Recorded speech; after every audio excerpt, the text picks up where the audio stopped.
अब यहाँ पे हमारे पास कोड दिया हुआ है जो कि स्मार्ट पेमेंट बटन्स के लिए है। जो बटन हमने 3 बटन पहले चेक किए थे सबसे पहले, कि जिसमें एक पेपैल का आ रहा था बटन, एक पे लेटर का बटन आ रहा था और एक बाय क्रेडिट कार्ड का ऑप्शन आ रहा था। तो 3 बटन आ रहे थे। तो उन 3 बटन्स के लिए यहाँ पे कोड दिया हुआ है जो कि हम अपने पेज में इंटीग्रेट करेंगे। ये फुल बॉडी टैग दिया हुआ है, इस बॉडी टैग को हम अपना पेज में बनाएंगे। सबसे पहले HTML का टैग ले लेते हैं।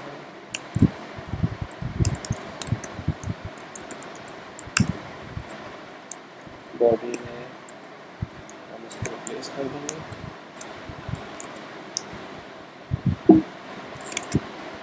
क्लाइंट आईडी, जो हमारी क्लाइंट आईडी हमने पहले सेव की थी, उसी क्लाइंट आईडी का हम यहाँ पे यूज़ करेंगे।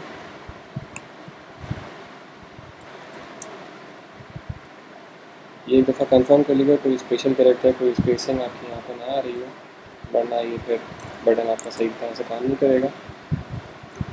तो ये हमारी क्लाइंट आईडी एग्जैक्टली सेव हो गई। टाइटल दे देते हैं पेपैल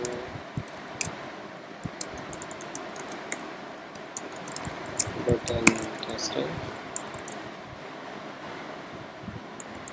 इसके अलावा कोई प्रोडक्ट है नहीं हमारे पास, वरना हम प्रोडक्ट डाल के उसमें नीचे बटन शो कर देते हैं। अभी सिंपल हम बटन जो है वो शो कर रहे हैं।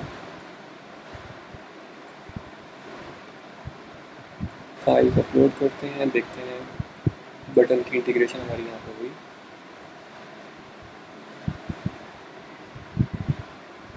फाइल अपलोड हो गई। अब इसको टेस्ट करके देखते हैं। पेपैल टेस्ट, ये हमारा फोल्डर था जिसमें हमने index.html फाइल सेव की हुई है। इसको डायरेक्ट रन करते हैं और ये हमारे पास बटन आ गया, PayPal, pay later, debit card and so on.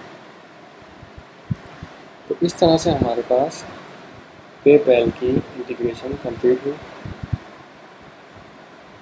उम्मीद है ये सिंपल स्टेप आपको समझ में आए होंगे।